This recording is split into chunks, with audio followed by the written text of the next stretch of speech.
Good morning, everybody. It's Jeff Eichen here, and it's another day in the neighborhood. Good morning, everybody. It's Jeff Eichen here, and it's another day in the neighborhood. Good morning, everybody. It's Jeff Eichen here, and okay, so we had double entendre there, and I'm here. We're going to read you a little bit from the Rabbi book here, Shlmo Carlebach, and I read this a couple days ago, and here we go. It's a cosmic order. It's Sukkot. That's the fall. We built our Sukkot here, and I was at actually the kinetic sculpture race, so lots to do in a little town like I live in, and having fun and exploring, as the years and the days go by, bringing more prisoners home. So I heard from one of our prisoners this week, Edwin, and so we're gonna see if we can go and visit Edwin. But in the meantime, I need to read you some more morning readings. That's what it's all about. So I'm going to get at it right now, everybody. So, Shlomo, it says here, stories seem simple. They seem just to be giving over a tale and an event. But as we listen or read, we realize that stories have many levels, many layers of meaning. And while we wrestle with their meanings, stories, mamish, without our even realizing it, enter into the deepest depths of our being where other forms of teaching can't reach. There they begin to do their holy work. They open up our closed places. They wake up our imagination, and they gevalt, and gevalt sometimes. Something new begins to happen inside us. Stories fill us with new light and new life. As you know, it's a funny thing. Imagine that you're sitting at a table in front of a thick, juicy steak. You're mamish, hungry as a dog, and gevalt. And the meat looks so delicious that you can't wait to start eating it. You know how a dog drools. My former partner from Bainbridge, her dog would have a loogie when I had a cookie.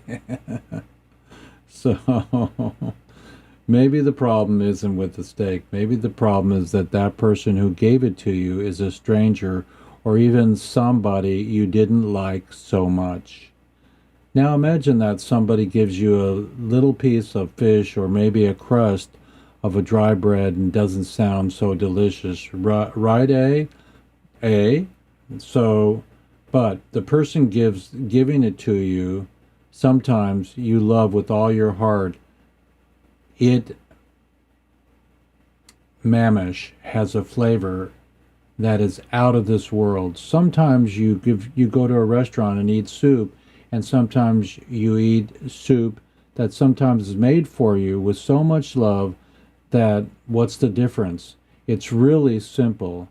It's outside soup or inside soup. It is mamish. Your soup, or it's just soup. Your soup, or is it just soup? Let's say that a person goes to a French restaurant and orders soup.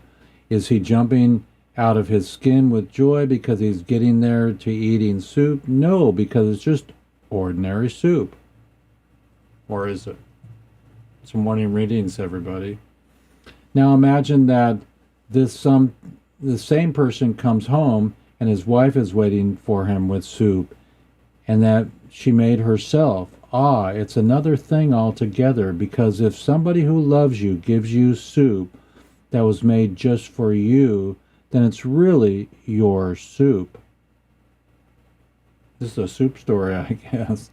Eating it is not only fills your stomach, it also fills your deepest depths of your heart with the utmost simcha, which is so much joy.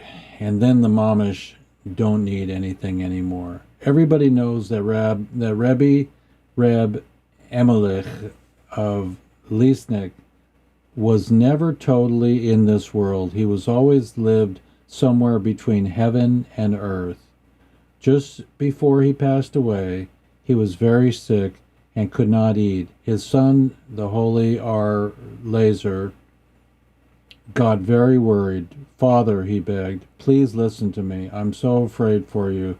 As long as you still are in this world and all that you have to eat, isn't there anything I can bring you that you would like? Ah, Lazer, if you could only bring me some of the soup that that Mikhail made, the wife of the Avramal, the waiter carried one once made for me. That is the only food I could swallow.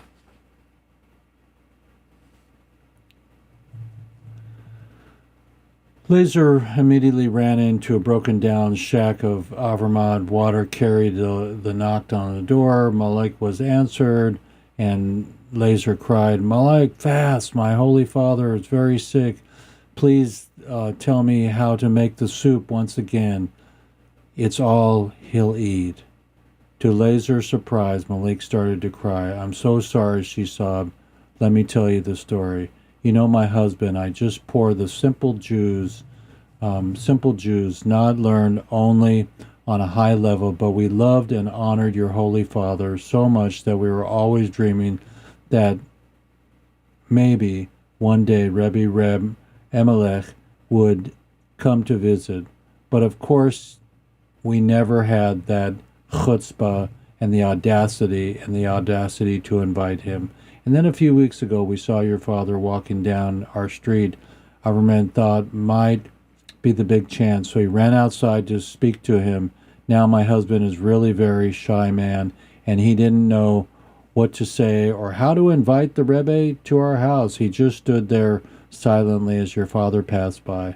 But the Rebbe Amalek was so excited, but he knew exactly what my husband wanted. He said, Avrama, it's so good to see you. There's something that waiting for you. Maybe you just want to tell me.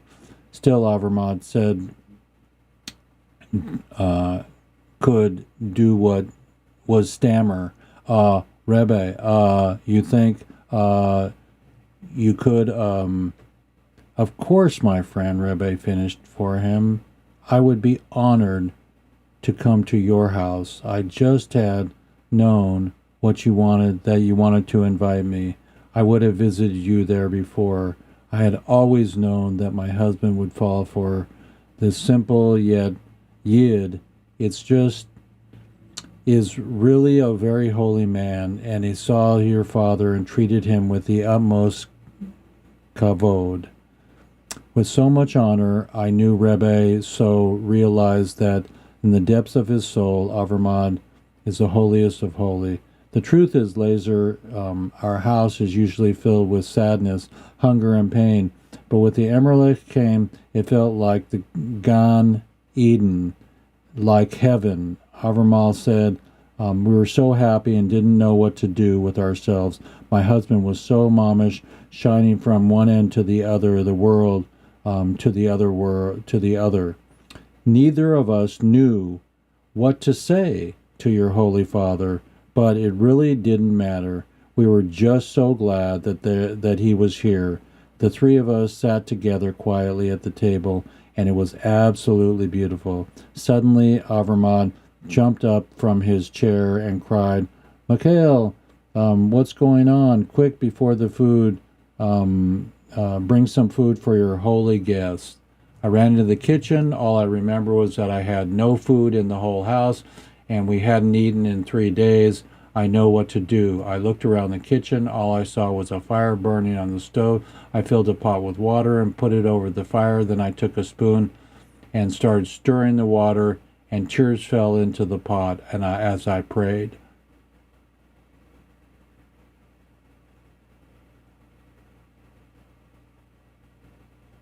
Master of the world, you know the truth. If all I have is the best food in the world, I would make the most delicious soup for Rabbi Emerlech, but I have nothing, mamash, nothing at all.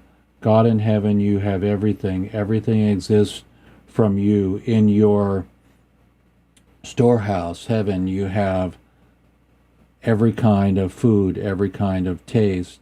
Rabbi Shalom Olam in Mamash, begging you, please put into this water a taste of paradise, a taste of Gan, Eden. Rabbi Lazar returned to his father and said, I just went to see Malika, and she told me what kind of holy soup was made for you. The Rabbi Amalek smiled and said to his son, then you understand, Lazar. With regular soup, you can nourish the hungry.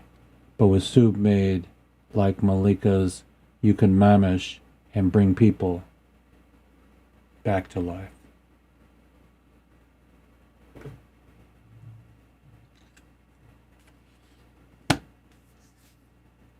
Your morning soup, everybody. So, what a blessing to have a little story about soup made with water and nothing but love. That's all I got for you today. It's a beautiful day, and I'm rolling for my trip to Peru, and I love you all, and take it easy on the streets. My friend Steve is going to, where is he going to? Let's see. Steve Strauss is going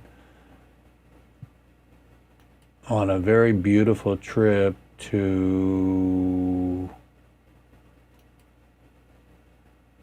Lithuania. So we're both traveling out of the country this month, and blessings to your travels, Steve, and to everybody else on the planet, and hold space for everybody, including the people that need soup. Go talk to some hospice people, even if you don't know them. Go to an old people's home and give them some joy, okay? Or some CBD. Peace. See you tomorrow on Weed Wednesday, everybody. It's the morning readings with Jeff Eichen. You know what that means.